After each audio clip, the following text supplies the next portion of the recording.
नमस्कार दोस्तों, आप सभी का स्वागत है हमारी नई वीडियो में।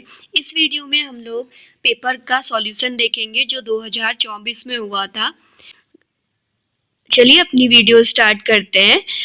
पहला क्वेश्चन है कि श्याम सोता है, यह कौन सी क्रिया है?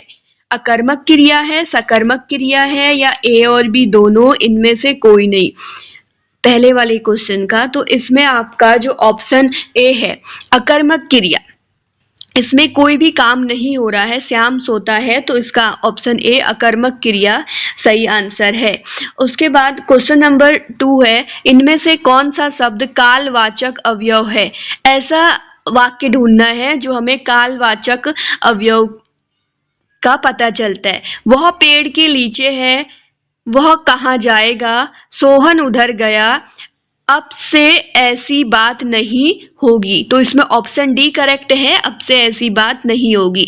निम्नलिखित में से कौन सा मूल दीर्घ स्वर नहीं है? तो इसमें ऑप्शन नंबर डी राइट है। जो ओ लिखा हुआ है वो संयुक्त दीर्घ स्वर है, मूल दीर्घ स्वर नहीं है। 3 होते हैं हमारे मूल दीर्घ स्वर। हिंदी में ध्वनियां कितने प्रकार की होती हैं? तो हिंदी में ऑप्शन ए इसमें ठीक है, 2 प्रकार की ध्वनियां होती हैं, स्वर और व्यंजन। मात्रा के आधार पर स्वर कितने प्रकार के होते हैं? मात्रा के आधार पर स्वर 2 प्रकार के होते हैं, ह्रस्व स्वर और दीर्घ स्वर। एक से अधिक वर्णों के मेल को क्या कहते हैं? तो एक से अधिक वर्णों के मेल को अक्षर कहते हैं। सारे ऑप्शंस को नहीं रीड कर रही हूँ ताकि टाइम बचे और वीडियो ज़्यादा लंबी ना हो। अक्सर ज़्यादा लंबी वीडियो देखना पसंद नहीं करते लोग। तो इसमें क्वेश्चन नंबर 7 है, निम्नलिखित में से कौन सा एक दीर्घ स्वर नहीं है? इसमें आपको ऐसा शब्द छांटना है जो दीर्घ स्वर नहीं है।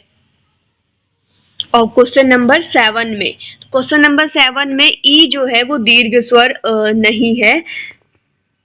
अगला क्वेश्चन नंबर 8 है, निम्नलिखित में से कौन सा अंतस्य व्यंजन है?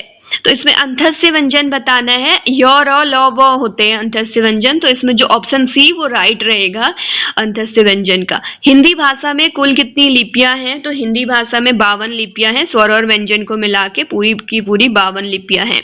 निम्नलिखित में से कौन सा ऊष्म व्यंजन है? क्वेश्चन नंबर 10 है, इसमें आपका ऊष्म व्यंजन के अंदर ह आता है, तीनों हमारे स आ जाते हैं और साथ में ह आएगा।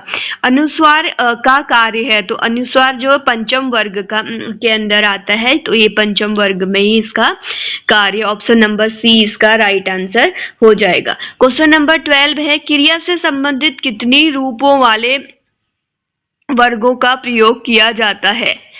क्वेश्चन नंबर 12 में 18, 16, 18, 22, 26 इसमें ऑप्शंस दे रखे हैं। इसमें आपको बोल रहा है कि क्रिया से संबंधित कितने रूप वाली वर्गों का प्रयोग किया जाता है, तो इसमें जो ऑप्शन नंबर बी है वो राइट है। क्वेश्चन नंबर 13 को देखते हैं। इसमें बोला है जो संज्ञा की विशेषता बताते हैं उसे क्या कहते हैं? तो ऐसे शब्द जो संज्ञा की विशेषता बताते हैं उसे विशेषण कहते हैं। क्वेश्चन नंबर 14, निम्नलिखित में से कौन सा शब्द गुणवाचक विशेषण नहीं है? ऐसा शब्द बताना है जो गुणवाचक विशेषण नहीं है। इसमें ऑप्शन ए है भला, ताजा, उसके बाद ऑप्शन सी दुना, ऑप्शन डी नुकीली। तो इसमें जो ऑप्शन नंबर सी है वो ठीक रहेगा, नुकीली। क्वेश्चन नंबर 15 है, गुणवाचक विशेषण के कितने भेद हैं? तो हमारे जो गुणवाचक विशेषण है उसके 4 भेद होते हैं। जिस विकारी शब्द से संज्ञा की व्युत्पत्ति मर्यादित होती है उसे क्या कहते हैं? तो क्वेश्चन नंबर 16 का विशेषण कहते हैं उसे। और क्वेश्चन नंबर 17, व्याकरण की दृष्टि से कौन सा शब्द विशेषण नहीं है? ऑप्शन नंबर डी, इसमें जो भय है वो विशेषण नहीं है। भयभीत और निर्भीक, भीरू, ये सारे के सारे विशेषण हैं। अगला क्वेश्चन नंबर 18 है, निम्नलिखित में से कौन सी भाषा हिंदी के अंतर्गत नहीं आती है? तो आपको सारे याद रखने, हिंदी के अंदर कौन सी भाषा आती है, नहीं आती है। इसमें ऑप्शन नंबर डी ठीक है, तेलुगु भाषा जो है वो हिंदी भाषा के अंदर नहीं आती है। क्वेश्चन नंबर 19 है कि भारत में सर्वाधिक खड़ी बोली वाली भाषा कौन सी है? जो भारत में सर्वाधिक खड़ी बोली वाली भाषा हिंदी है और ये सबसे ज्यादा बोली भी जाती है। क्वेश्चन नंबर 20 है किस समाज में दोनों पद प्रधान रहते हैं? तो द्वंद्व समाज में दोनों पद प्रधान रहते हैं। ऑप्शन नंबर सी राइट हो जाएगा। निम्नलिखित में से रचना के आधार पर कौन सा शब्द रूढ़ नहीं है? आपको ऐसा शब्द छांटना है जो रचना के आधार पर रूढ़ नहीं है। तो ये शब्द परिचय वाले उससे भी आप लोग के बहुत सारे क्वेश्चन आ रखे हैं, तो ये भी आपको अच्छे से पढ़ना पड़ेगा। इसमें जो ऑप्शन नंबर सी है विज्ञान, ये रूढ़ नहीं है। और गोबर गणेश किसकी रचना है? तो गोबर गणेश इसमें आप लोग के डॉक्टर रमेश चंद्र की रचना है। इसमें गोबर गणेश, इसमें दो ऑप्शन प्रेमचंद साहा है और प्रेमचंद शुक्ल है। तो right answer Premchand Saha, option number A right है। डॉक्टर प्रेमचंद साहा इसका आंसर रहेगा।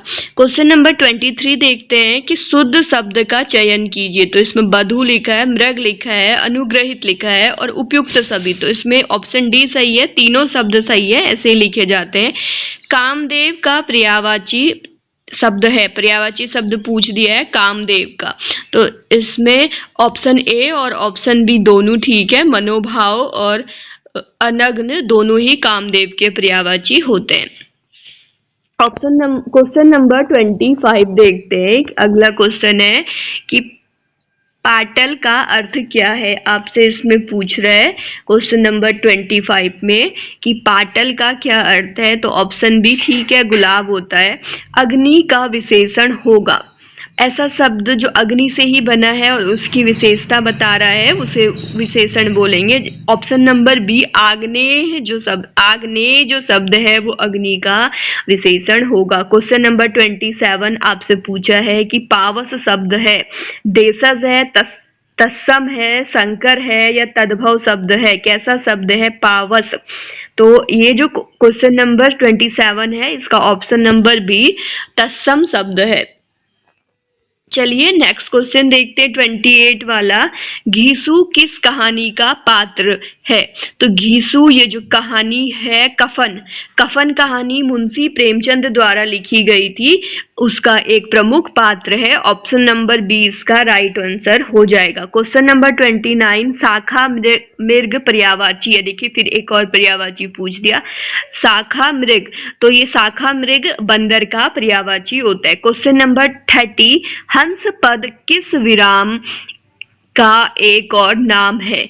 टूटी विराम का, पूर्ण विराम का, अल्प विराम का या लोप विराम का? तो ऑप्शन ए राइट है, टूटी विराम का। टूटी विराम को काक पद भी बोलते हैं। हंस पद, टूटी विराम या काक पद एक ही शब्द है। क्वेश्चन नंबर 31 देखते हैं। चलिए 31 में क्वेश्चन में क्या है? स्पर्श व्यंजन कितने प्रकार के होते हैं? स्पर्श व्यंजन 25 होते हैं। तो ऑप्शन ए इसमें राइट होगा 31 का। नेक्स्ट क्वेश्चन देखते हैं। आपको एक 100 कौन सा व्यंजन है बोल रहा है, तो ये हमारे ऊष्म व्यंजन के अंदर आता है।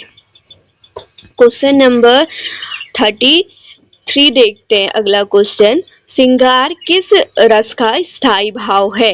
तो रस चैप्टर से भी आपके क्वेश्चन आ रखे हैं। इसमें ऑप्शन नंबर डी ठीक रहेगा कि रति इसका रस होगा। श्रृंगार रस का जो स्थायी भाव रहता है वो रति रहता है। क्वेश्चन नंबर 24 पुष्प कौन सा शब्द है? आपको पूछ रहा है पुष्प तत्सम शब्द है, तद्भव है, देशज है या विदेशज है? क्वेश्चन नंबर 34 में तो इसका ऑप्शन ए ठीक है, तत्सम शब्द है। आपको तत्सम, तद्भव, देशज, विदेशज सारे शब्द पढ़ के जाने हैं। क्वेश्चन नंबर 35 है ऊ और ऊ के उच्चारण स्थान है। तो इसका जो उच्चारण स्थान रहता है ओष्ठ रहता है। ऑप्शन नंबर सी इसमें राइट आंसर रहेगा। कौन से का? 35 वाले का। क्वेश्चन नंबर 36 में देखें, इसमें आपको स्वर दे रखे हैं और इनका आपको पूछा गया है कि कौन से हैं, ह्रस्व स्वर हैं, दीर्घ स्वर हैं या संयुक्त स्वर हैं। तो ये सब के सब आपके पास संयुक्त स्वर के उदाहरण के अंदर आते हैं। ऑप्शन नंबर सी ठीक हो जाएगा। अगला क्वेश्चन देखते हैं 37 वाला, मात्राएं कितने प्रकार की होती हैं? तो मात्राएं 2 प्रकार की होती है। ऑप्शन ए ठीक रहेगा, इसके अंदर ह्रस्व और दीर्घ आ जाता है। क्वेश्चन नंबर 38 आता है कि हिंदी में व्यंजन वर्णों की संख्या कितनी है? तो 33 है। क वर्ग का उच्चारण स्थान, तो इसका कंठ होता है क वर्ग का, तो ये डी ऑप्शन डी आपका राइट हो जाएगा। क्वेश्चन नंबर 40, इसमें से कौन सा शब्द संज्ञा से बना हुआ विशेषण है?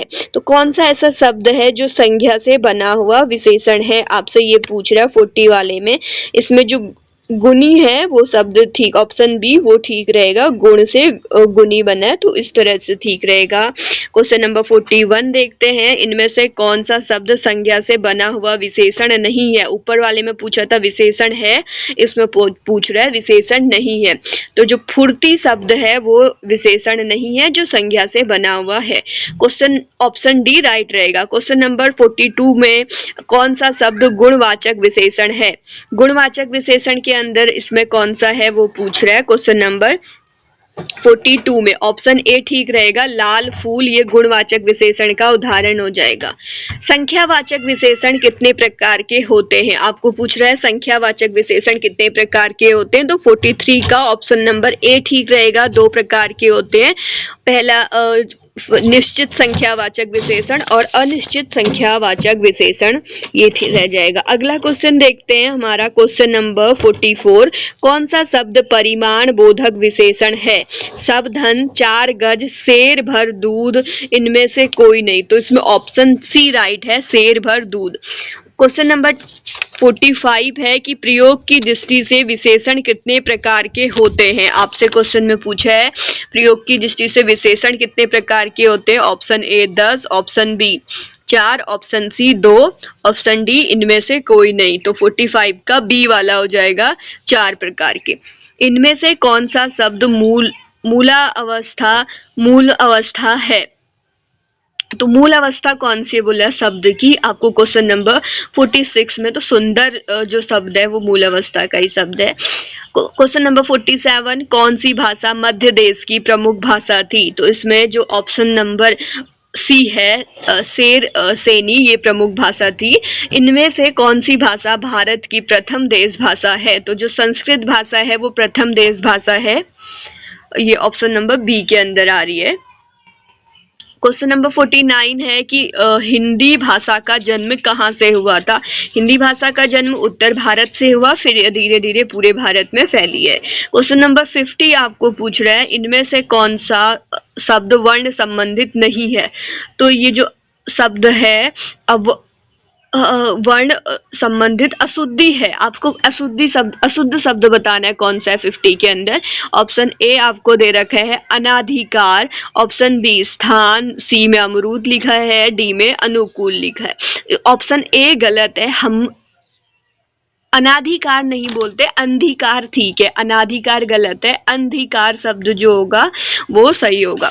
तो यही थी आज की वीडियो। इसी तरह की और भी वीडियोस के लिए आप हमारे साथ बने रहिए। हम हिंदी के जो लगभग 5 से 6 साल के क्वेश्चन पेपर सॉल्व करेंगे, सिर्फ एक ही यूनिवर्सिटी के नहीं, हमारे पास तो बहुत सारे ऑप्शंस है ना। अब तो 4 यूनिवर्सिटी मिलके एक साथ पेपर करवा रही है पिछले साल से। तो हमारी इतनी सारी यूनिवर्सिटी, 4 के 4 यूनिवर्सिटी के जितने भी क्वेश्चन पेपर है हम सभी को सॉल्व करेंगे, आप लोग के साथ शेयर करेंगे।